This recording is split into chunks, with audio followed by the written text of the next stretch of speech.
We can move into the exciting teams now. We'll get into more positive stuff. Matt, do you want to go first?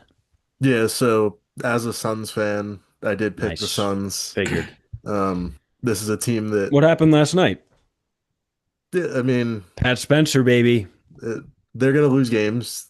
Only Dillon Brooks out there right now. That's true. But this is a team that already cashed their preseason over Nice. of 30.5 at 31 and 21. No one expected this from the Suns. They've done this with missing Devin Booker for 10 plus games. Jalen Green's only played in like 6 games. That is crazy. He's been hurt all Yeah. year. They got back Jalen Green and Dillon Brooks, and Dillon Brooks has been what Jalen Green is supposed to be. Yeah, Yeah. It's insane. He's developed offensively a ton. Yeah. yeah. And then just they picked up good pieces all around the roster that just everyone's playing hard, new coach from the Cavs. Yep. It just you got rid of all the ego, I guess you could say. Like there's no more Bradley Beal, no more Kevin Durant. These are guys who are playing out there trying to earn their minutes. You have guys like Colin Gillespie having a great year, Grayson Allen shooting the ball amazing, and they're always playing hard on defense. Dillon Brooks will bring that type of mentality on the team, but just as a whole, they're playing great defense. Yeah. The offense has been good enough, missing their best offensive weapons for many Yeah. games. Yep. It's just super surprising. I don't think anyone expected them to be anywhere even close to competing for a playoff, and they're the top team in the play-in. They're one game back of the sixth seed. Yeah, they've been great. And I think obviously bringing in Dillon Brooks kind of changes the culture there. They obviously play with the identity of how Dillon Brooks plays because they are very tenacious on defense.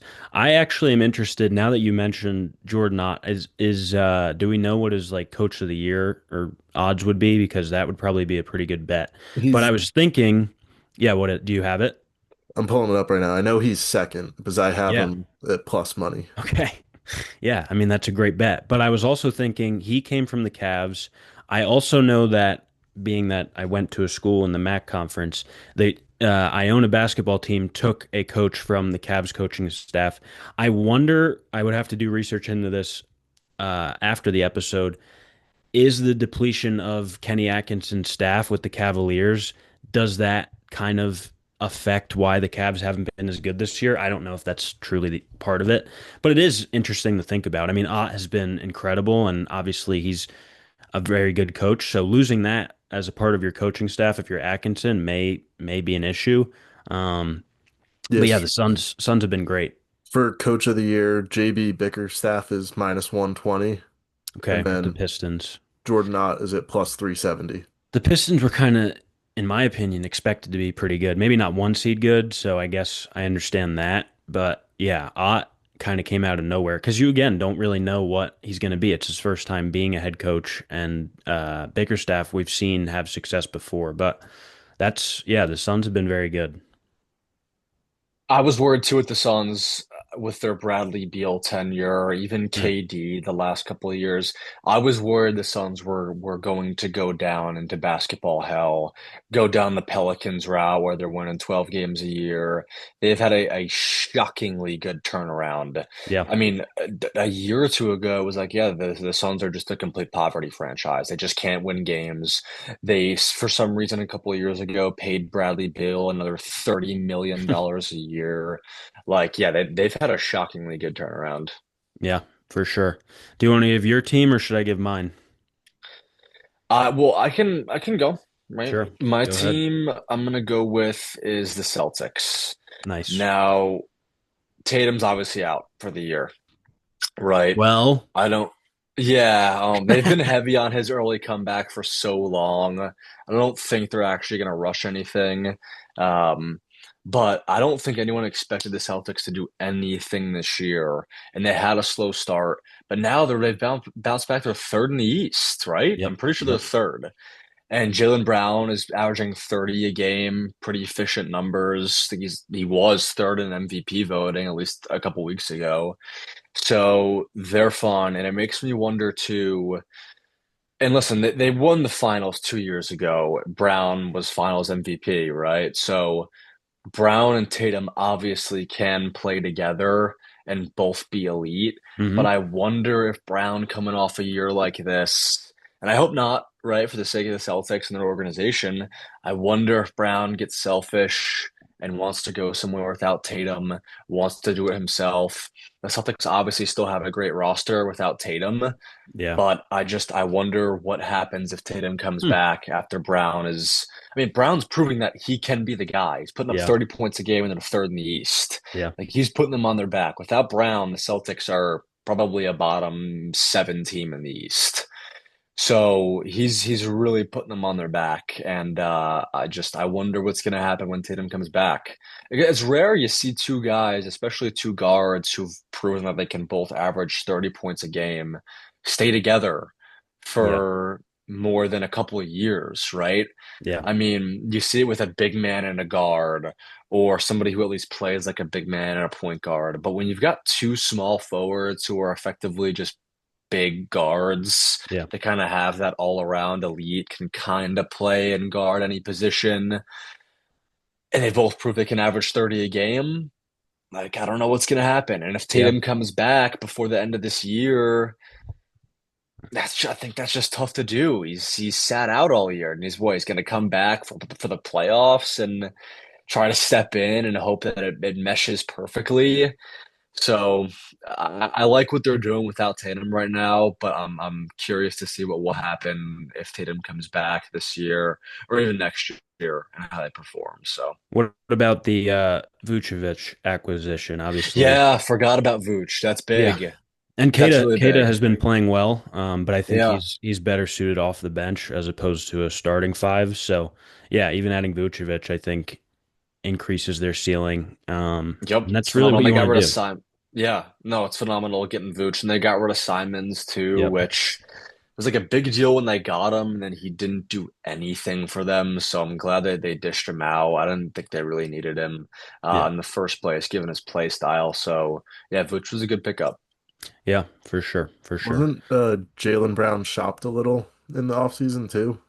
Weren't there talks that maybe he could I don't go? recall. I'm not sure if that was ever substantial. I think that was more just gossip than anything. Like Sure. everyone has tried to tear them apart historically, Brown and Tatum. Um, Yeah, and I think that that's was kind of true. just another part of it. I do think that I could see a future for sure where Jaylen goes to his own team, but I think giving it maybe 3 or 4 more years where you try to get that second championship at least, because there's no reason, like it's the analogy of the grass isn't always greener. And in this case, I think it's the most green, perfect grass that you can have in Boston. So for you to leave that just because obviously you want more legacy, or a better legacy. Nothing really beats that than winning another championship. And it's not like you really have anything else to prove at this moment. Like Tatum has been out, yes. So you have been able to show like, hey, I don't need Tatum to do this. I don't even really think that he thinks that way. I think they mesh well together and they play well together. But I think there's no reason to prematurely leave Boston when the situation that you have is great. I think there can definitely be a time where it becomes obvious that, hey, maybe this is best to go our separate ways.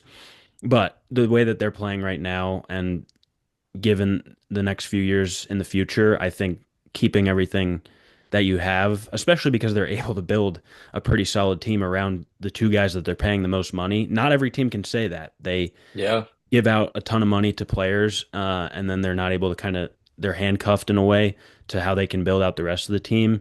The Celtics have done a phenomenal job, whether that be through the draft with Pritchard or Shireman and now Hugo Gonzalez. They've got role players who fit in well, and Kata, who I don't know if I think they just picked him up. They've obviously done a great job in that regard. So no reason for me, I think, if you're Jaylen Brown to leave this soon, but eventually there might be a time where that comes. Yeah, no, it doesn't make sense. It wouldn't make sense at all for him to leave. It'd be selfish, right? I mean, you won a ring 2 years ago. Yeah. So hopefully he stays, but yeah, we'll see. Yeah. So my team, I picked them before the buzz, let's just say. They were 21 and 28 at that point. They were on a 5 game win streak, so it was starting to get a little bit loud. Now it's at the point where they've won 8 in a row, I believe. Yeah, 8 game winning streak as of February 6th. They are now 24 and 28, and I say buzz because it is the Charlotte Hornets. I'm a Yeah. big fan not only of the success that they've had, but they just play a fun brand of basketball, and a lot of that has to do with LaMelo because he's so unorthodox. But even with the unorthodox way that he plays, obviously I'd love to see him turn the ball over a little bit less and maybe take smarter shots. But some of the shots that he takes, they don't look good and they just go in because he's supremely talented. He has a top 10 offensive rating as a player. Um, and I think, well, I know that they began the year with an over under of 27.5 wins, and they're already at 24. So obviously low expectations. They're going to pass that mark pretty much with ease. And they even have 29 expected wins to this point compared to the 24 wins that they actually have, which I would assume probably means that they lost a few close games that they shouldn't have lost. That is, I think, just part of being a young team. You're going to not be able to close out some of the games that you're supposed to. But they have the 13th best net rating in the NBA, which is obviously the top half of the NBA. And they're competing against Chicago more or less, not really Chicago anymore because they traded their best player to their direct competition. And then I guess Milwaukee, who I thought wasn't going to be competing for a plan, but now that they're keeping Giannis says that he wants to compete to get into the playoffs. So I guess Milwaukee is their really only real competition to make the play-in. I got them at plus 125 to make the play-in. I wish I put my house on it because they traded for Kobe White, who, as I mentioned, they're in direct competition with the Bulls. The Bulls are obviously going to go down while the Hornets continue to trend up. Um, but yeah, the Hornets have been incredible. I have a few more stats that I'll share in a moment, but just want to hear your guys' thoughts on how the Hornets have played so far. Yeah, definitely a young team. Feels like they go as LaMelo kind of goes. Yep. He's had some games coming off the bench and stuff where it wasn't too great, but he's a super talented player if he stays focused. They're capable of doing anything really, so not the super highest expectations, definitely fighting for that playing spot. I think I Yeah. could see him doing it. I just like watching them play because of their play style. I think they're a fun team to watch. Adding Kobe White only increases their floor, or improves their floor, I should say, because Kobe's obviously a good basketball player. He's proven that he can play, is a great guard. I think they'll probably take him off the bench, and I say that because they are 14 and 1, which is pretty insane with the starting five of LaMelo, Brandon Miller, Con Knipple, Miles Bridges, and Musa Diabate. 14 and 1 for your regular starting five is, in my opinion, insane. They're 9 and 1 in their last 10, and they're, like I said, on an 8 game winning streak. So you have all that. Obviously, Diabate, I think, should be spotlighted a little bit more. He always brings high effort. He averages around a block per game, which is what you'd at least want for your center. But he also is top five in offensive rebounds per game. He has 3.5 offensive rebounds per game, which is, I think, fifth in the NBA. And then obviously they have Brandon Miller, who can kind of score at will whenever he's healthy. Con Knipple is an elite shooter. I think he's already proven that. But also can get to pretty much any spot on the floor, regardless of whether it's on the perimeter or near the basket, by just being so fundamentally sound. He's a great rookie to watch, and plays just so cleanly. And then obviously Miles Bridges is, he contributes through all facets. I think he's willing to kind of take a step back in the role that he has, and be a little bit more efficient with less volume, which is important. And then obviously they brought in Kobe White, who's going to be kind of a pseudo six man, definitely could start, but when your starting five right now is 14 and 1, there's no reason to change that. So bring him off the bench, and I think they obviously have a bright future. I was not familiar that the Hornets were playing that well. I Yeah. knew that they were heating up recently, but 14 and 1 with their starting five is crazy. Yeah. I'm not the biggest LaMelo fan. He's fun. I just think Yeah. and granted, I don't watch that many Hornets games, right? But I just wasn't confident that he could get it done himself. But obviously, they have a good team around him, so Yeah, I think his biggest thing, or really the team's biggest thing, because Brandon Miller kind of falls victim to this as well. Just take good shots. Like we don't have yeah, to be chucking up shots that are heavily contested. I understand that you can make them, but yeah, I mean they're continuing to rise, so we'll see how the season ends. I think they're going to make the play-in. Their only competition at this point is Milwaukee. The rest of the Eastern Conference is kind of far removed from being able to compete for the play-in. So we'll see. They're, I think, 2.5 games ahead of Milwaukee, and Giannis, I guess, is capable of kind of closing that gap pretty easily. But the Bucks team around Giannis, I don't think is that great, despite him saying that he wants to compete for or whatever. I don't even know what he said. It was very confusing, and that whole situation is a little ridiculous. I don't really care to give it the time of day, because the Bucks were kind of just playing with their food, so to speak. But you know, I think the Hornets are more interesting and more exciting, especially than the Bucks and pretty much the majority of teams that maybe are sleeper teams, so to speak, throughout the Eastern Conference.